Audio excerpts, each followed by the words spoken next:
ഇത് നിങ്ങളീ പറഞ്ഞതൊന്നും നമ്മൾ യഥാർത്ഥ സിനിമയിൽ ഷൂട്ടിങ്ങിനൊന്നും വിചാരിച്ച കാര്യങ്ങളല്ല. അങ്ങനെ വന്ന് ഭവിച്ചതാണ്. സിനിമയിൽ എന്ത് വന്ന് ഭവിക്കുമെന്ന് ഇപ്പം നമുക്ക് പറയാൻ പറ്റില്ല. നിങ്ങൾക്കിത് എങ്ങനെ സിനിമ വരുമ്പോൾ എന്താണ് അനുഭവവേദ്യമാകുക എന്ന് പറയുന്നത് നമുക്ക് നേരത്തെ ഒന്നും പറഞ്ഞ് പ്രവചിക്കാൻ പറ്റുന്നതല്ല.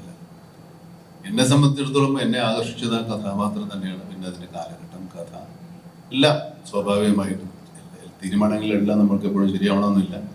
ഞാനിങ്ങനെ ഒന്ന് തീരുമാനിച്ചു, അങ്ങനെയാണ് ഇത് സംഭവിച്ചത്. ഇത് ഒരുപാട് കഥയുടെ കാര്യങ്ങളിലേക്ക് നമ്മൾ പോകുമ്പോൾ ഞാൻ നേരത്തെ പറഞ്ഞ പോലെ എൻ്റെ റിസർച്ചറുടെ കുട്ടി പോകും. അതുകൊണ്ട് ഞാൻ കൂടുതൽ പറയുന്നില്ല.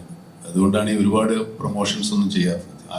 നിങ്ങളൊക്കെ ചോദിക്കുന്നതിന് എന്തെങ്കിലും മറുപടി പറഞ്ഞ് നമ്മളെ ആവശ്യമില്ലാത്ത കാര്യങ്ങളിലേക്ക് പോകണ്ടെന്ന് വിചാരിച്ചിട്ടാണ് വളരെ ചുരുങ്ങിയ തരത്തിൽ ഇങ്ങനെ ഒരു പ്രസ് മീറ്റ് വെച്ചത്. പരീക്ഷണങ്ങൾക്ക് എപ്പോഴും ഓപ്പണാണ് നമുക്ക് എന്ന കലാകാരൻ.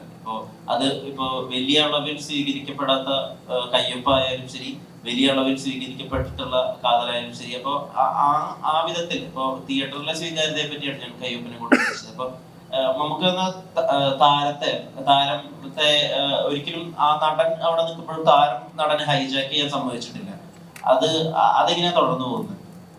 ഈ നമ്മുടെ പരീക്ഷണങ്ങൾ എന്ന് പറയുമ്പോൾ സിനിമ തന്നെ ഒരു പരീക്ഷണമാണ്. നമ്മൾ ഈ പ്രത്യേകതരം കഥയോ ആരിനടില്ലാത്ത കാര്യങ്ങളോ പറയുന്നത് പോലെ തന്നെ പരീക്ഷണമാണ്. എല്ലാവരും കണ്ട് ശീലിച്ച് പഴകിയ ഒരു കഥ പറയുന്നത് അതൊരു പരീക്ഷണമല്ല.